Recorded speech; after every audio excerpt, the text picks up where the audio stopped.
There comes a moment in life when survival is no longer the victory, when the tears have dried, the storms have passed, and the question quietly rises, what was all this for? Some chapters end loudly, in fire and collapse. Others close in silence, with a whisper from heaven.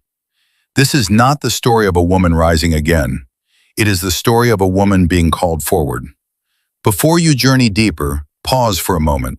Like this story, share it with someone who needs reassurance, and subscribe to this channel because what you are about to hear may feel less like entertainment and more like a mirror. The world outside Gloria Matthews' window had not changed. Traffic still moved. Clocks still ruled. Expectations still waited. But within her, something eternal had settled. Each morning before sunrise, she sat by the window, a warm cup of tea cradled between her palms, her Bible resting open, not as an obligation, but as an anchor. Its pages were worn, softened by time, marked with ink, tears, and memories of prayers once whispered through pain.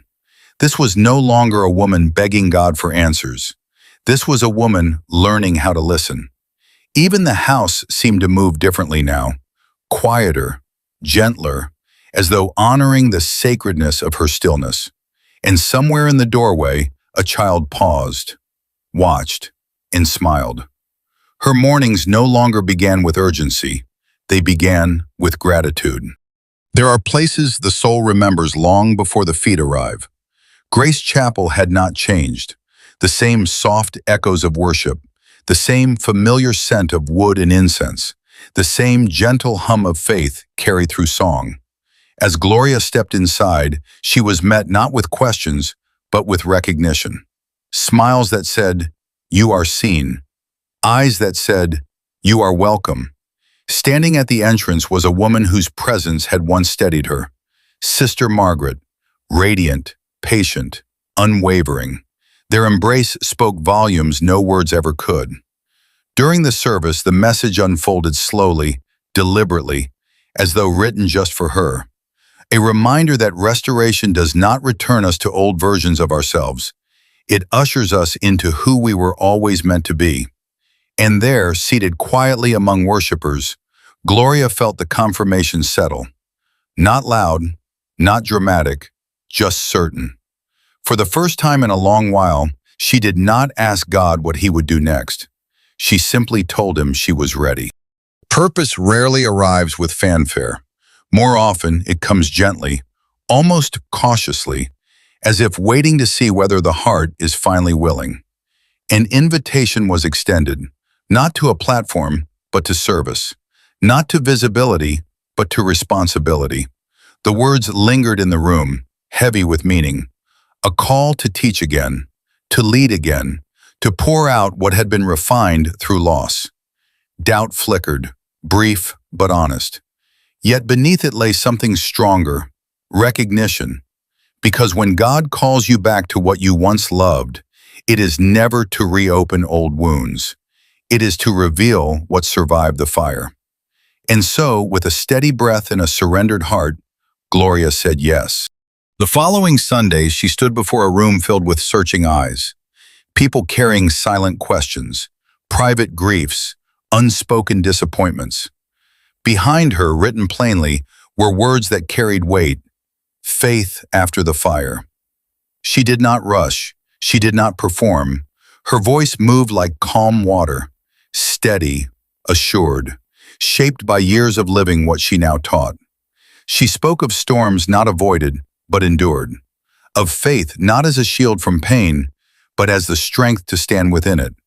The room listened, not with ears alone, but with hearts wide open. When she finished, silence followed, not emptiness, reverence. And in that stillness it was clear. The fire had not consumed her, it had clarified her. Purpose did not remain confined to walls or whiteboards. Soon, Gloria found herself seated beside women whose stories echoed fragments of her own. Immigrants navigating fear, uncertainty, and unfamiliar systems. Mothers holding more questions than answers. Women standing at the edge of hope. She did not preach, she listened. Her presence became reassurance. Her calm became courage. And her story, lived, not performed, became proof that survival was not the end. Pain, when surrendered, does not disappear, it transforms. Evening settles, the outreach center empties. From a distance, two figures watched quietly. They did not speak loudly. They did not interrupt.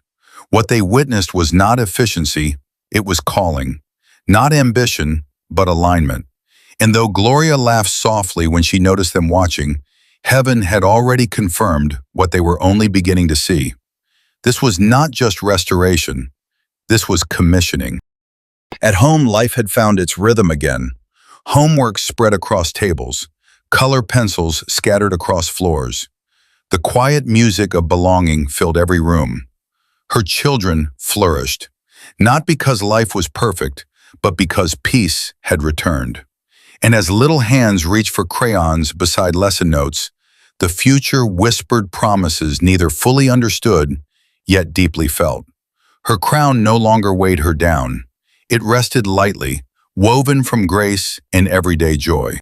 Later, alone once more, she opened her journal. Words flowed, not rushed, not forced, but free. She no longer chased peace. Peace had taken residence. As she whispered a prayer of gratitude, the room filled with something deeper than quiet. Serenity.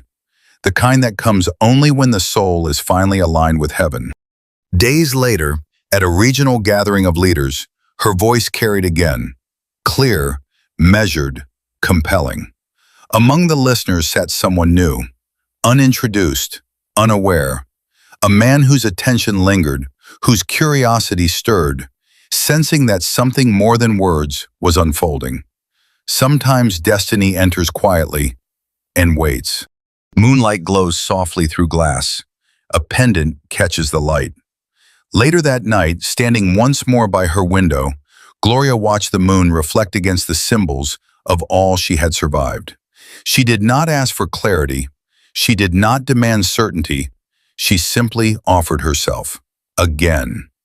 And in that surrender, the story behind the glory continued.